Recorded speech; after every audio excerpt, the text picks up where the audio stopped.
Bom, meus caros, boa noite a todos. Vamos falar hoje então sobre a chamada fase satisfativa da execução.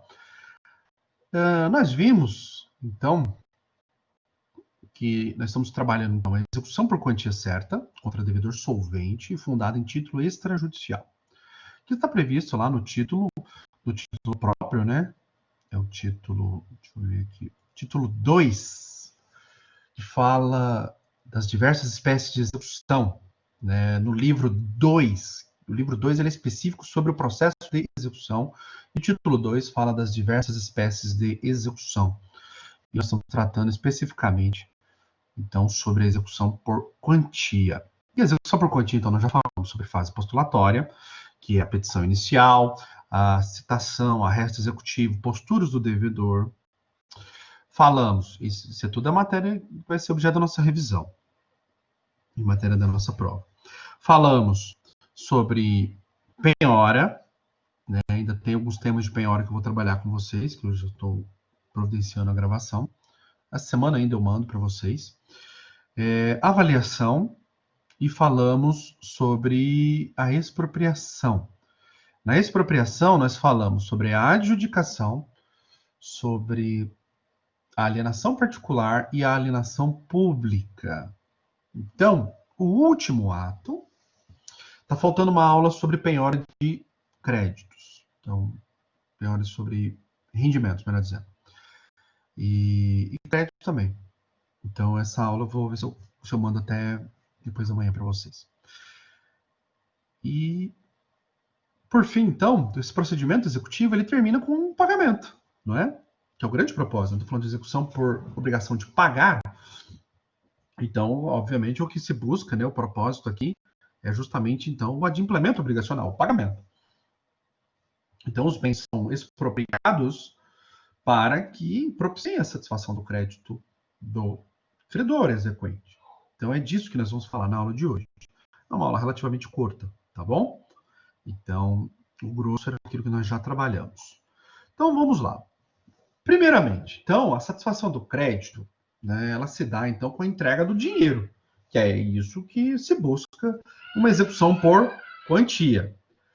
Ou ainda, nós vimos que a primeira modalidade de expropriação é a adjudicação dos bens penhorados. Então, pode-se dar então a satisfação do crédito por meio da entrega do dinheiro ou pela adjudicação dos bens penhorados. Então, quando é feita uma adjudicação, né, com seu aperfeiçoamento, a adjudicação, nós temos ali a expedição de uma carta de adjudicação. Eu falei sobre isso lá na aula sobre adjudicação. Nada mais é a carta de adjudicação que é um documento hábil que deve ser apresentado no cartório, né, de registro de imóveis. Então, e o mandado de emissão na posse quando se tratar de bem imóvel. Se for bem imóvel, o mandado de entrega do bem, né, caso seja bem móvel. Então, deve ser expedido o mandado de entrega do bem, entrega da coisa, né, ao adjudicatário.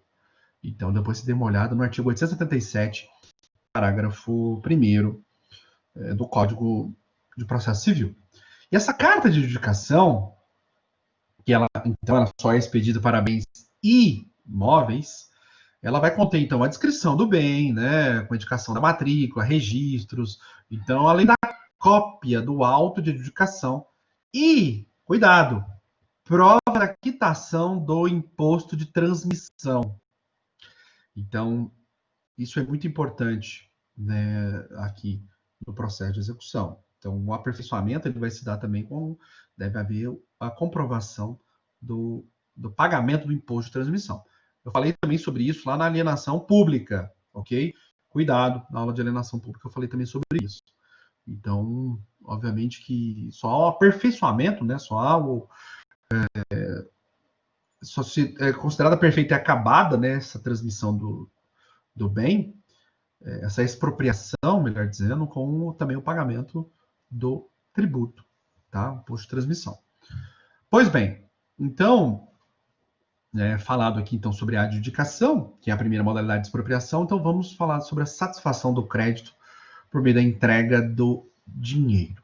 aqui nós temos alguns pontos muito interessantes que você precisa mentalizar. Primeiro ponto. Então, a satisfação, então, se dará quando o bem penhorado, né, for, então, transformado em dinheiro, né, por meio da alienação particular, alienação pública, e, então, tendo sido penhorado, né, algum bem, né, um imóvel, móvel, né, um bem que se chama bem diverso de dinheiro, então, e havendo alienação particular, esse dinheiro obtido, né, com essa arrematação, né, ela vai ser entregue, então, ao credor, então, no valor necessário à satisfação, que é o valor do principal, juros, correção e os honorários do advogado do exequente. Então, isso integra a base, né? Então, a satisfação do crédito, então, vai ser desta forma, então, para que seja feita a satisfação. E também vai se dar dessa forma caso a expropriação também ocorra em face de frutos ou rendimentos do bem penhorado. Ou seja, por exemplo, penhorou ali o aluguel. Né? Tem um imóvel que foi penhorado e esse imóvel ele rende aluguéis, ou aluguéis, né? Por exemplo, de R$1.000 por mês. Então, vai ser penhorado esse aluguel, né? O valor, ao invés de ser pago ao devedor, que é o proprietário do imóvel, ele vai ser pago ao credor do proprietário do imóvel. E, para tanto, tem que ser feita a intimação daquele locatário, né, para que, ao invés dele pagar para o devedor, que é o proprietário do bem, ele pague ao credor do proprietário. Então, vai sendo feito esse pagamento mensalmente. O artigo 925 do Código de Processo Civil, ele fala o seguinte, olha, que o juiz, ele vai conceder uma autorização para que o exequente levante o dinheiro até a satisfação integral, né, do seu crédito. Né, e o dinheiro depositado para assegurar o juízo, né, o produto, né, dos bens alienados. Então, assim também se dará no caso de penhora de faturamento de empresa ou de qualquer outros frutos e rendimentos que ocorram no âmbito do processo. Então, obviamente, né, você pede ali para expedir um alvará, e o alvará que vai conter, de fato, essa autorização.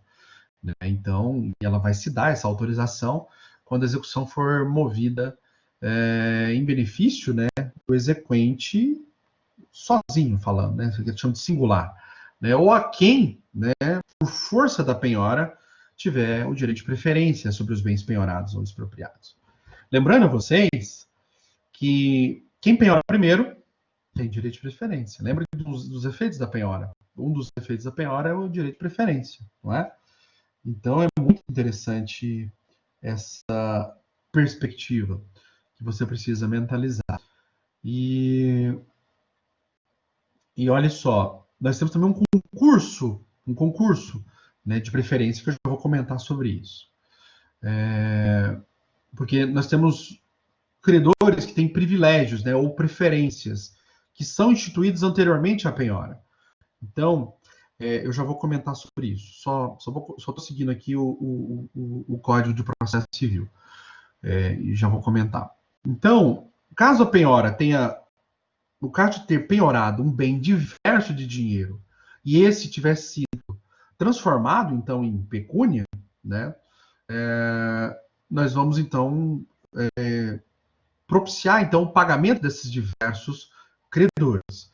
Então, olha só, o que nós temos de ordem de preferência, né, acerca da... Caso nós temos ali um concurso de credores, ou seja, muitos credores que penhoraram aquele bem foi vendido, foi alienado, e quem vai receber primeiro? Então, nós temos uma ordem de preferência, né, e essa ordem de preferência fala o primeiro ponto. Quem tem preferência no recebimento dos créditos, no caso de haver mais de um credor, mais de um exequente sobre aquele bem. Tá? Então não é raro isso acontecer. Isso acontece muito em falência. Né? Quem estiver estudando falência deve ter vindo, o pessoal do sexto período, né, deve estar vendo isso. Primeiro, crédito trabalhista. É o primeiro. Né? E aqueles provenientes de acidente de trabalho. Até o limite 150 salários mínimos. 150 salários mínimos.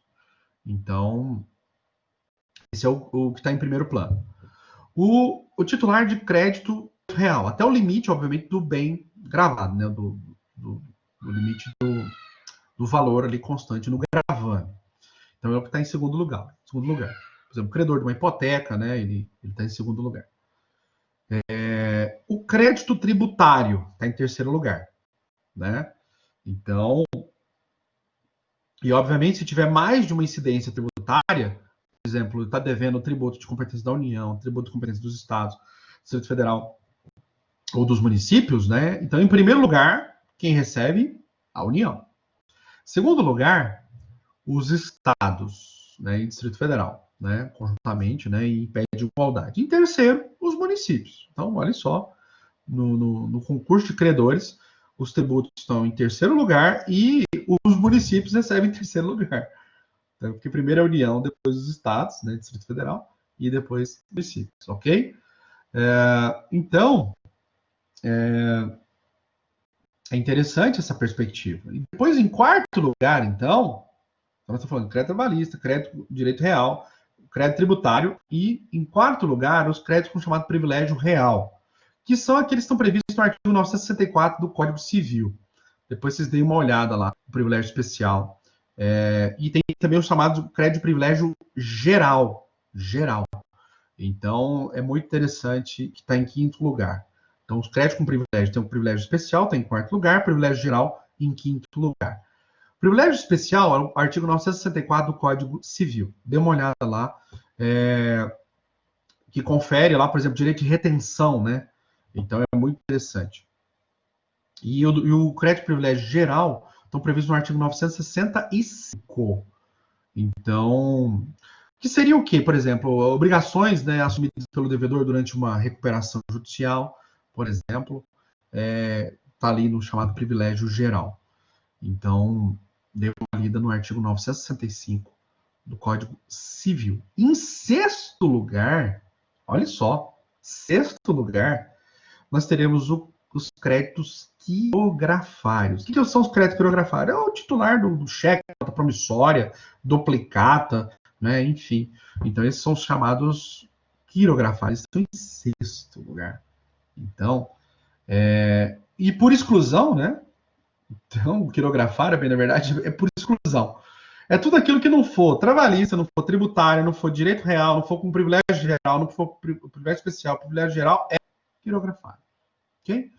Então, e é curioso nesse ponto, para você mentalizar, lembra que eu falei que são os créditos trabalhistas ocidentários, trabalhistas, até 150 salários mínimos. Lembram? Então, o que exceder a 150 salários mínimos, cai aqui no quirografário também. Tá? Então, aí, por exemplo, havendo um concurso, né, entre ele, né, quem penhorou primeiro tem direito de preferência aqui, né, havendo mais de um credor quirografário. Tá?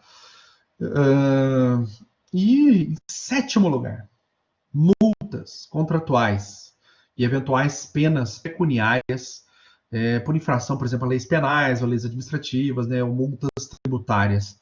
Então, multa tributária, por exemplo, deixei de fazer declaração de imposto de renda, tomei uma multa lá da Receita Federal. Então, ela está em sétimo lugar. Tá?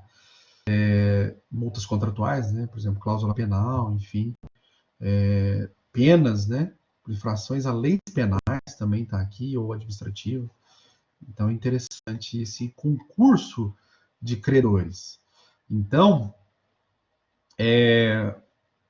com essa expropriação, então, do dinheiro, né, para satisfazer o crédito do exequente, então, se houver algum saldo, né, se sobrar algum dinheiro, o dinheiro é devolvido para o devedor, tá? Não havendo, né, sendo insuficiente, então, aquele bem ou aqueles bens para pagar todos os credores, nós temos essa ordem de preferência que eu acabei de salientar para vocês, ok? Então, o juiz compete fazer esse controle, né, da ordem legal de preferência. Então, que são isso aqui tudo estabelecido pelo direito material. E muitas dessas normas que eu falei para vocês estão na Lei 11.101, que é a lei de falência, que é aplicável aqui também, né? Então, notadamente o artigo 83. Então, se você puder, depois dê uma lida no artigo 83 da Lei 11.101, que é a lei de falência. Ok, meus caros? Então, é basicamente isso, né? Os elementos principais são esses acerca da satisfação. Que o mais complicado, o mais difícil é penhorar os bens, fazer a avaliação. Tem muitos incidentes, como nós já vimos. E também lá na fase expropriatória também tem muitos incidentes. Aqui já é uma fase mais tranquila. Às vezes o que dá problema, o que pode gerar algum incidente, se tiver o dinheiro insuficiente para pagar todos os credores. Aí nós temos que instalar um concurso de credores. E aí nós temos essa ordem de preferência que eu salientei para vocês. E pode ser que tenha alguém que, né, que está em 7º lugar, em 6º lugar, talvez não receba. Ok? E eu pretendo, pessoal, eu não vou prometer, mas eu pretendo gravar uma aula sobre execução contra devedor insolvente. O insolvente é aquele que tem mais dívida do que patrimônio, tá bom? Porque essa que nós tratamos agora é sobre a execução por quantia contra devedor solvente. O que significa isso? É o devedor que tem patrimônio suficiente para arcar com todos os débitos, tá bom? Porque se ficar alguém sem receber, ou seja, não deu para todos receberem, aí pode ser pelo regime da insolvência civil. Então, o que difere, que é muito similar também, né? Porque quando insolvência civil é para pessoas físicas e para pessoa jurídica, né? Empresa, né? Melhor dizendo, ou aí nós vamos seguir a lei de falência. E aquelas pessoas jurídicas que não sejam empresa, aplica o sistema da insolvência civil, tá bom? E eu pretendo, então, ministrar uma aula sobre isso, execução contra devedor insolvente. Uma curiosidade sobre a execução contra devedor insolvente. Ela não está prevista no Código de Processo Civil de 2015. Ela está prevista no Código de Processo Civil de 73. Não foi revogado. Este capítulo ainda está em vigor. Então, meus caros, quando a gente for falar sobre isso, então vai ser a análise do Código de 73. Tá bom? Então aqui eu termino a execução por quantia certa contra devedor solvente fundado em título extrajudicial. Na próxima aula eu vou falar sobre cumprimento de sentença, que nada mais é a execução fundada em título judicial, tá? E aí nós vamos prosseguir nessas execuções especiais agora. Agora eu estudo as execuções especiais, então depois vamos falar de execução contra a fazenda pública, execução de alimentos, execução fiscal, né? E assim vamos, depois defesa, né? E essa execução contra devedor insolvente. Tudo bem? Era isso que eu tinha para dizer para vocês na aula de hoje. Uma aula mais curta, né?